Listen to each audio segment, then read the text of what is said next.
어제 인천의 한 모텔에서 생후 2달 된 아기가 심정지 상태로 발견됐습니다. 경찰이 수사에 나섰는데요. 인천경찰청은 아동학대 혐의로 아기의 친아버지를 긴급 체포하고 구속영장을 신청했습니다. 인천 남동구청 관계자 그리고 승재원 연구위원과 차례로 이야기 나눠보도록 하겠습니다. 먼저 남동구청 관계자 연결돼 있습니다. 팀장님 안녕하세요. 네, 안녕하세요. 네. 생후 2개월 된 아이가 이 심정지로 발견되기 이전인 지난주였죠. 인천시의 한 행정복지센터에서 경찰과 함께 해당 가족을 찾아서 모텔에 방문한 걸로 알려졌었는데요. 먼저 이 가족의 소재지를 파악하게 된 그 이유가 어떤 건가요?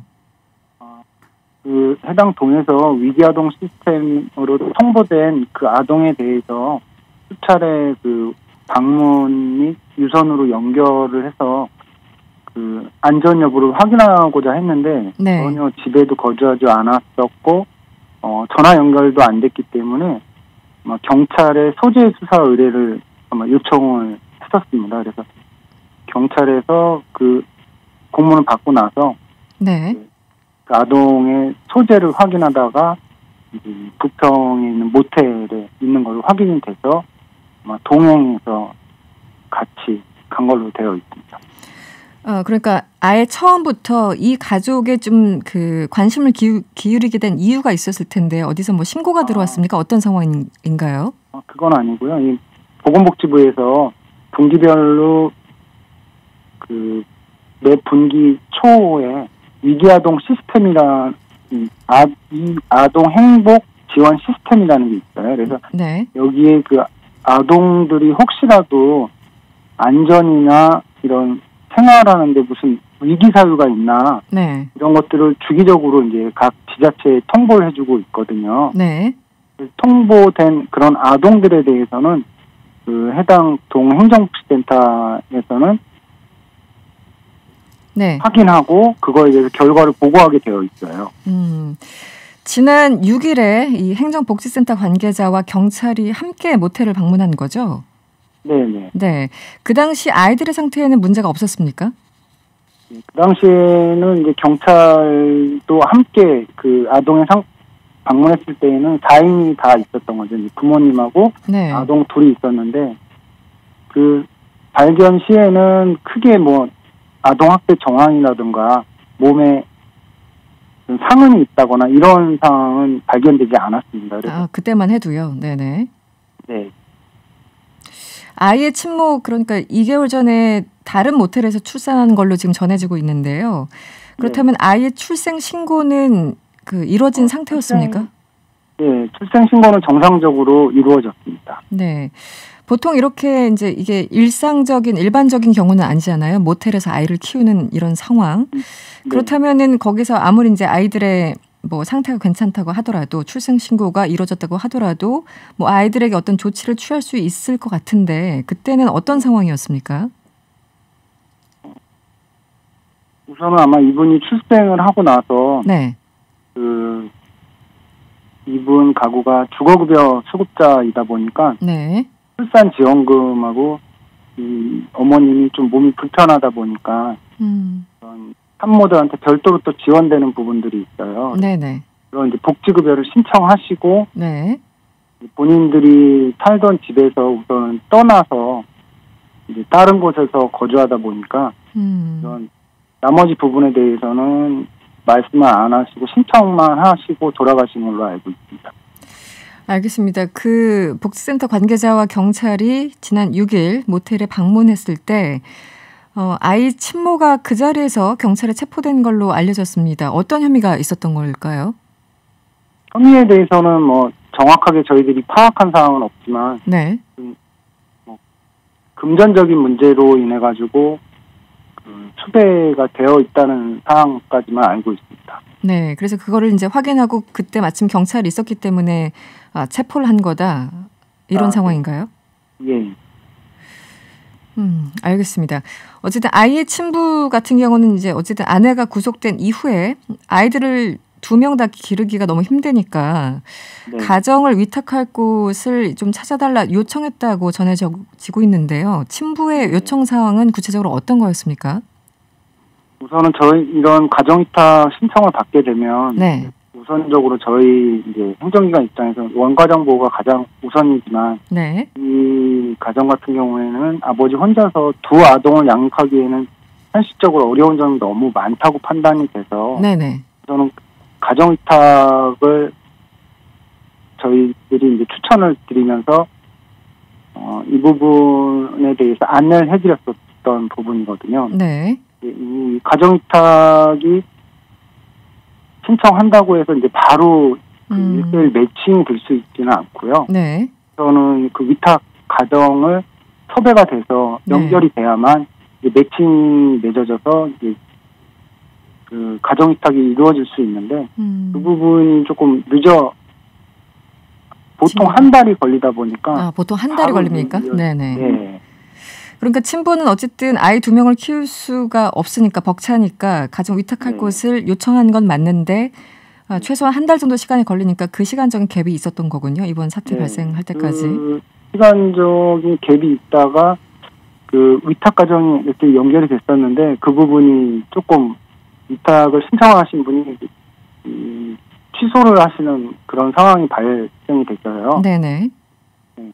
그러다 보니까 이 아버님이 더 어려워지니까 저희 입장에서는 네. 저는 아동이 이제 시설 입소를 추진을 했었었고 둘 다 이제 양육시설 입소가 좀 어려운 상황이 되다 보니까 24시간 어린이집이라도 이제 보낼 수 있는 부분을 섭외를 해가지고 시설 입소도 거의 긍정적인 답변을 받았고 네. 24시간 어린이집 입소하는 것도 거의 확정이 된 상태여서 저희들이 이제 사건 그 당일 화요일이죠. 화요일날 동행정복지센터에서 만나서 그런 모든 행정 절차 및 이거를 저희들이 이제 추진하기 위해서 그 아버님하고는 다 약속이 돼 있었던 상황이었습니다. 네, 알겠습니다. 지금 첫째 아이도 있었던 것 같은데요. 첫째 아이는 지금 누가 보호를 하고 있습니까? 그 첫째 아이 같은 경우에는 이 사건 당일날 이제 응급조치로 아동 양육시설에서 현재 네.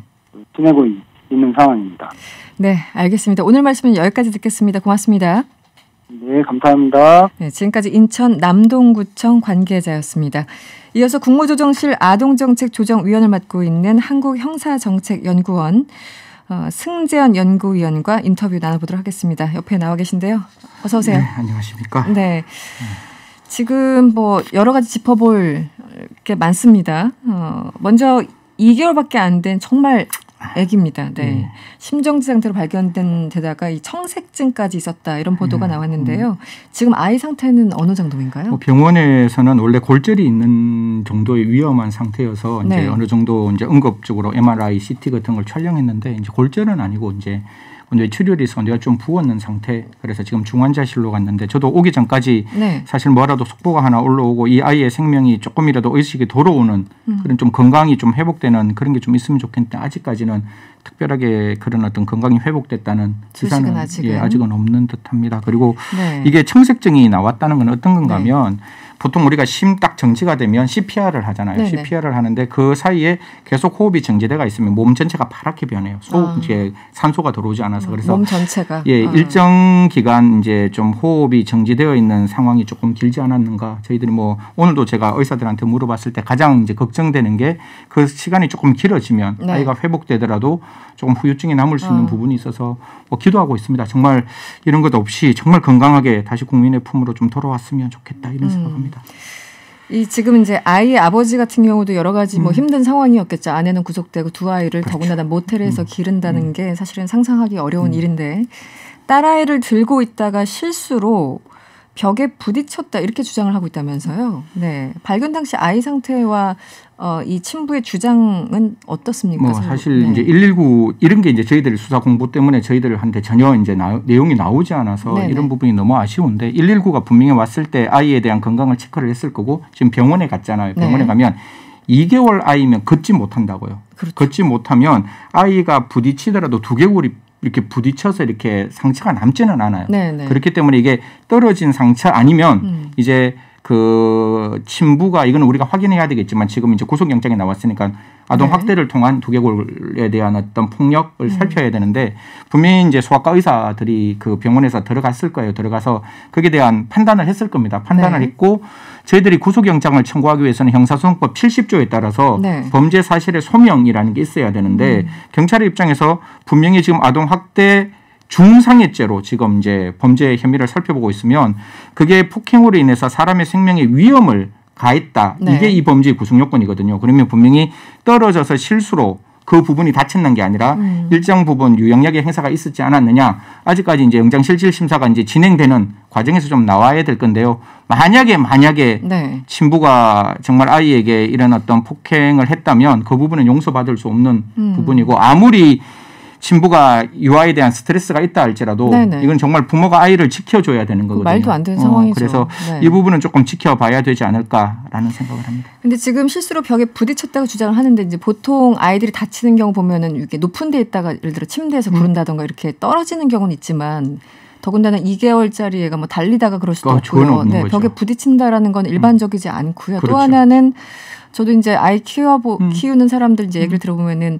보통 부모가 더 다치고 아이들 떨어진 아이 이제 막으려고 부모가 더 다치고 같이 다친다고 하더라고요. 정인이 사건 때 제가 제일 처음 했던 말이죠. 정인이가 떨어지면 그냥 우리 집에 있는 아이라고 생각해도 좋고 집에 있는 반려견이라고 생각해도 이게 떨어지면 자기가 자기 몸을 날려서 아이가 안 다치도록 맞습니다. 이렇게 안는 게 인간의 본능인데 그냥 이렇게 손을 놓쳤다라고 이야기하는 게 저도 이제 아이를 키우는 입장에서는 상식적으로 이해되지 않는 부분, 뭐 정말 그럴 수는 있을 거예요. 정말 만에 하나 있을 수는 있는데 그 부분은 뭐 당연히 쉽게 찾을 수 있을 겁니다. 만약에 떨어진 부분에 대해서 진술을 할 거잖아요. 저희들이 이제 피해자 신문 조서를 받으면 아이를 어떻게 떨어뜨렸습니까? 이렇게 떨어뜨렸습니다라고 하면 그 상황이 그림이 그려지고 그림이 그려진 대로 아이가 다쳤느냐 아니면 그거와 반대로 다른 곳에서 골절이라든가 아니면 어떤 뇌출혈이 일어난 부분이 있다면 그 부분은 뭐 경찰이 쉽게 밝혀지는 거고 구속영장을 청구했다는 거는 어느 정도 그 부분에 대해서 의사와 상의를 하고 구속영장을 청구하지 않았을까. 물론 경찰에서는 그런 말합니다. 이게 주거가 부정하기 때문에 그 범죄의 소명이 있고 도망하거나 도망할 우려 그다음에 이제 증거인멸의 우려가 있으면 이제 주거가 좀 부정하니까 도망할 우려가 있는 거 아니냐라고 해서 영장은 청구했다는데 뭐 범죄 소명 없는 영장은 청구되면 안 되니까요. 그러니까요. 그러니까 어느 정도 아동학대 행위 정황을 확인했다 이 정도로 우리가 좀 이해를 할 수도 있는 합리적 추측이 되는 거죠. 그렇군요. 지금 말씀하신 것처럼 사실 이제 아이 키우는 게 양육 스트레스가 엄청나긴 합니다. 그리고 지금 이런 상황에 보면은 지금 뭐 문자도 많이 오고 있지만 그때 조금 더 빨리 조치를 했더라면 왜냐면은 현장에서 친모가 구속된 상황이었기 때문에 아버지 혼자 키울 수밖에 없는 상황이라는 걸 인지했으면 어떤 식으로라도 좀 조치가 있었으면 이렇게 불행한 상황을 막지 않았을까. 어떻게 보십니까? 시스템의 문제일 텐데요. 이거는 저도 입이 10개라도 할 말이 없는 부분이죠. 저희들이 뭐 국무조정실, 국무총리 산하에 뭐 13개 장관들하고 저희들 민관위원 한 10분이 이런 거에 대해서 어떻게든지 해결하고자 노력했는데 결국 똑같은 일이 똑같이 발생을 하니까요. 사실 아까 이야기했던 이 아동 행복 시스템에 사실 판례 분석도 저희가 좀 했거든요. 그래서 그렇군요. 그 안에 어떤 내용이 들어가 있어야 이게 위험 징후가 있는지를 살피는데 물론 저는 최선을 다했다라고 생각합니다. 공무원들이 1년에 보통 저희들이 아동학대 사건이 2019년을 기준으로 한 41,300건 정도 가 발생을 하고 아동학대 사건이 그중에서 아동학대로 확정되는 게 제가 정확하게 요새는 이제 머리가 조금 이제 그래 돼서 정확한 숫자가 틀릴 수 있으면서 청취자들께 좀 이해해 주시고 3만 43건 정도가 3만 건 정도가 돼요. 3만 건 정도 되는데 아까 양육시설하고 이제 어떤 그 뭐 보호시설 이렇게 얘기하는데 우리가 쉼터라고 얘기하는 게 한 10군데 정도도 안 돼요. 그러니까 이게 수용할 수 있는 공간이 하는 게 사실상 불가능하고 지금 제가 알고 있기로는 그 2살 된 아이 있잖아요. 걔도 건강이 그렇게 좋지 않는 걸로 알고 있어요. 그래서 이게 사실 양육시설이라는 곳이 아이를 건강하게 기르는 것뿐만 아니라 아이가 문제가 있을 때 치료할 수 있는 그런 것까지 같이 있는 종합시설이어야 되잖아요. 그래서 이제 아이를 가정이 아니라 좀 그런 어떤 종합시설로 보내려고 했기 때문에 아마 위탁 과정에서 취소가 나왔는 걸로 저는 그렇게 추정을 할 수가 있어요. 그래서 그런 부분들을 조금 열어놓고 판단한다 할지라도 알고 있었잖아요. 그렇죠. 상황을. 사실 2달 된 아이가 똑같이 모텔에서 태어났을 때 이 상황을 분명히 공무원들이 알고 있었으면 저희들이 말할 때 탑 프리얼리티 넘버 원이라는 이야기를 하잖아요. 가장 먼저 조치를 취해야 되는. 최선의 조치를 취했어야 되고 최고의 조치를 취했어야 되고 가장 빠른 조치를 취했어야 되는데 뻔히 막을 수 있는 게 막지 못했다는 것 때문에 네. 마음이 되게 불편합니다.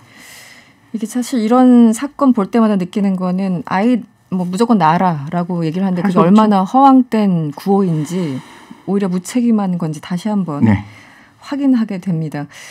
지금 이 아기들이 이제 모텔에서 태어났다고 해서 어떤 상황일까? 그리고 지금 어떤 사정이 있었길래 바로 이렇게 체포가 된 걸까? 어머니가 좀 상황을 설명해 주시죠. 저는 이 사건을 보고 오늘 세 가지 감정이 생기는 거예요. 세 가지. 예, 아버지에 대한 분노. 정말 아이를 때렸으면 이건 용서하면 안 된다. 그럼요. 네. 그다음에 국가기관이 조금이라도 빨리 하지라는 그 생각. 그리고 마지막에 이건 모르겠습니다. 제가 그 사건을 정확하게 들여다보지 못해서 조금 섣부른 생각일 수 있는데 네. 판사님과 경찰에 조금 화가 나는 거죠. 사실 그 어머니라는 분도 어느 정도의 문제가 있다. 아까 우리 저 팀장님도 말씀을 네네. 주셨잖아요. 그래서 네. 문제가 있고 지금 우리가 알고 있는 거는 임대차 관계인 거예요. 네. 전세, 뭐 월세 이 부분에 대해서 뭐 지불하지 않았기 때문에 뭐 사기다 이래 나오는데 그건 사기가 아니거든요. 채무불이행이잖아요. 제가 그렇죠. 예를 들어서 월세 네네. 30만 원을 안 낸다고 그게 사기로 되지 않거든요. 네네. 그거는 그냥 2달치 안 내면 그냥 쫓겨나가는 거지. 그렇죠. 그게 무슨 사기인지. 근데 지금 보도에는 뭐 사기로 이렇게 되어 있다. 잘못된 거군요. 네. 아니 그걸 살펴봐야 될 것 같아요. 그러니까 이게 또 다른 사기의 혐의가 있는지. 그러니까 네. 제가 알고 있는 법적 상식을 아무리 쥐어짜도 임대차 관계에서 사기가 어떻게 나올까? 네. 처음부터 보증금을 가짜로 말하지 않았다면 여하튼 그걸 떠나서 그 어머니 입장이 그런 사건이라면 그렇게 막 사기 금액이 뭐 10억, 100억 이렇게 되는 게 아니잖아요. 그러면 충분히 그 아이의 입장과 어머니의 입장을 좀 고려한다면 네. 분명히 70조에는 도망할 우려가 있고 이 어머니가 출석하지 않았는 건 맞는 것 같아요. 그런다 할지라도 좀 법이 그 부분을 조금 고려했으면 좀 융통성이 있었으면 예, 원오브 대매 사건 그러니까 일상적으로 일어나는 건 형식적으로 도망할 우려가 있네 이렇게 판단하는 게 아니라 정말 주인공의 입장에서 이 사건을 좀 들여다보셨으면 이거는 제가 그냥 성급하게 말씀드리는 거예요. 네. 이 사건에 대한 구체적인 내용을 모르는 상태에서 네, 혹시 네. 판사님한테 약간이 누가 될 수 있는 말이지만 제가 이런 말씀을 왜 드리는가 하면 사건을 바라보는 판사님들의 입장에서는 그 사건이 주인공의 입장에서 바라봐야지 그냥 100건의 구속 사유 중에 청구된 사건 중에 하나의 사건으로 바라보는 거는 네. 조금 지양해야 되지 않느냐. 그래서 세 가지 감정이 있는 거죠. 아버지에 대한 감정, 국가와 사회에 대한 감정, 이 사건을 처리한 사법당국에 대한 감정.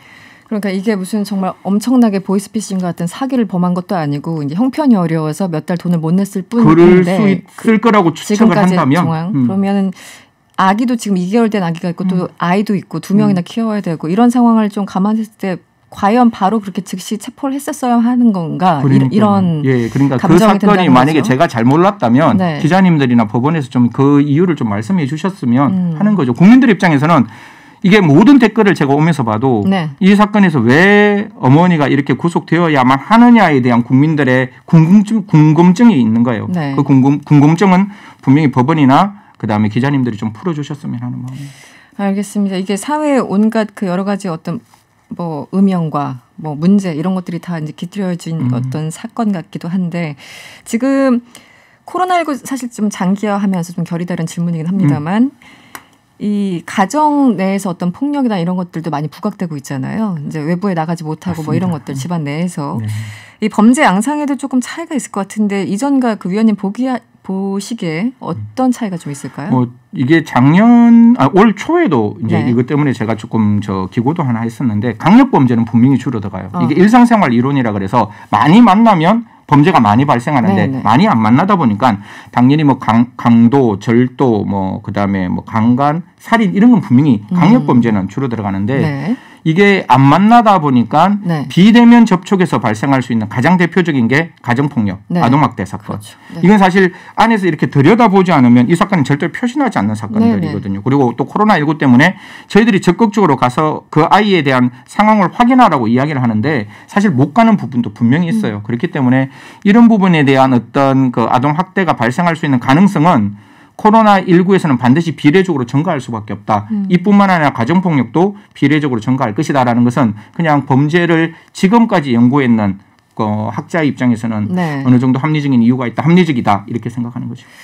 아까 2019년 기준으로 해서 아동학대 신고 건수가 4만 건이 넘는데 네, 4만 1,300건 정도. 신고 건수만 그럼 사실상 더 많을 거잖아요. 그렇죠. 훨씬 암수라 그러죠. 숨어 있는 범죄도 훨씬 많고 사실은 저는 뭐 이 아까 말씀드렸다시피 이 아동 행복 시스템에 들어와 있는 위기 가정은 코로나19가 된다 할지라도 좀 적극적으로 꼼꼼하게 살펴야 돼요. 네.